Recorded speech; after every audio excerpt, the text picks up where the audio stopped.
उत्पत्ति विधि, कर्म के स्वरूप का बोध कराने वाली जो विधि है, बनाने वाला जो विधान है, उसको उत्पत्ति विधि कहते हैं।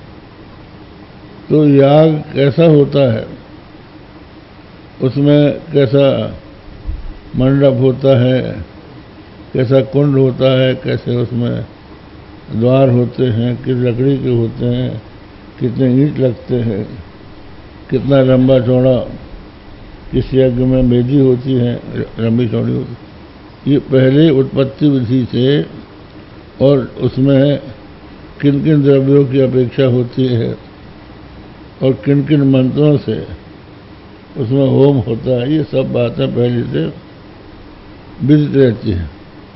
अब उसके बाद कहाँ सर्ग का हम यजेत, सर्ग की इच्छा भला यजन करें, तो याग का हमको पता है। अब उसके बाद हम यजन करेंगे तो हमें स्वर्ग की पुरुषार्थ की प्राप्ति होगी, नहीं करेंगे तो केवल याग को जान लेने मात्र से नहीं होगी। लेकिन यहाँ जो आत्मा का ज्ञान है, तो जैसे याग की विधि के पहले याग का ज्ञान हमको पहले से था, लेकिन उसके ज्ञान होने मात्र से हमारे पुरुषार्थ की सिद्धि नहीं हो सकती थी जब तक कि हम उसको न करते। लेकिन आत्मा का ज्ञान करना चाहिए, अगर इसको विधान माना जाए तो आत्मा का ज्ञान पहले होना चाहिए। कहाँ जी आत्मा ज्ञान पहले हो जाएगा, तो आत्मा ज्ञान से तो हमारा काम बन गया, पुरुषार्थ की सिद्धि हो गई। पुरुषार्थ क्या है? सकल दुखों की इंद्रियों की तृप्ति होती है। उस सीमा के बाद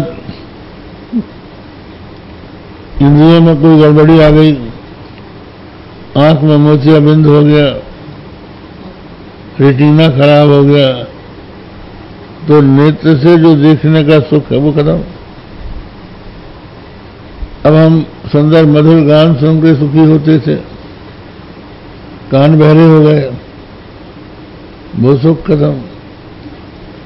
जीभ में स्वाद लेने की शक्ति है, वो कब तक है? अब आप देखिए ना, आपने कहा कि हमको आज खीर खाना, अपनी स्त्री से किसी ने कहा कि आज खीर खाएंगे, खीर बनाओ, बनाया उसने प्रेम से,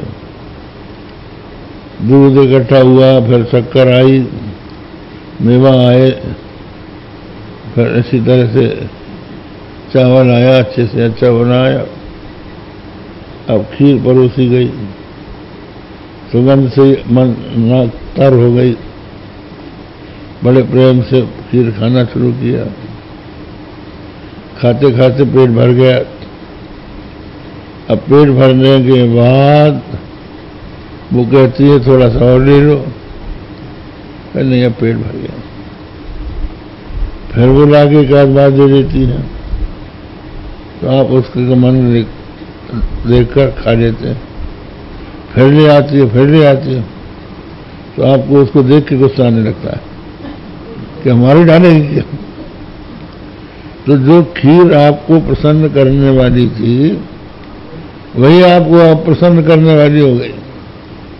तो विषयों की ये स्थिति है कि एक समय एक विषय अच्छा लगता है, वही दूसरे समय बुरा लगने लगता है, तो उससे भी अंत में दुख हो जाता है, सदा रहता नहीं है।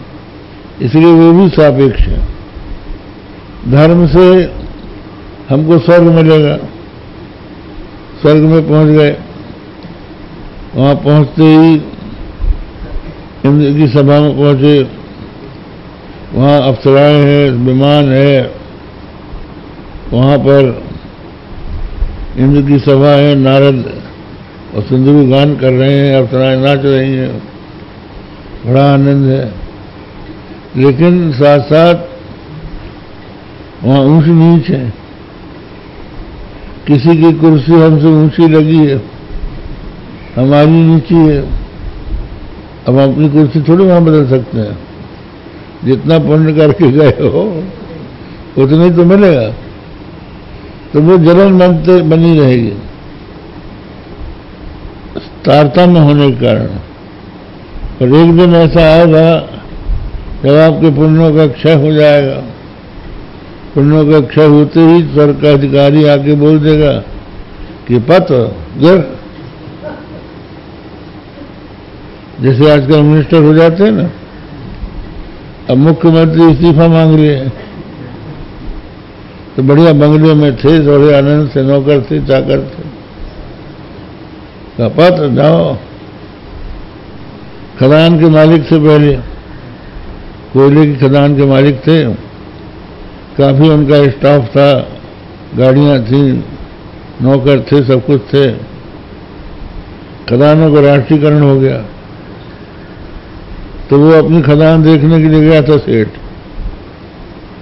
लौटने के लिए गाड़ी नहीं मिली उसको, बोले राष्ट्रीयकरण हो गया, ये गाड़ी जो है अब सरकार की है, आपकी नहीं है, आप किसी और गाड़ी से जाइए जयराम जी की।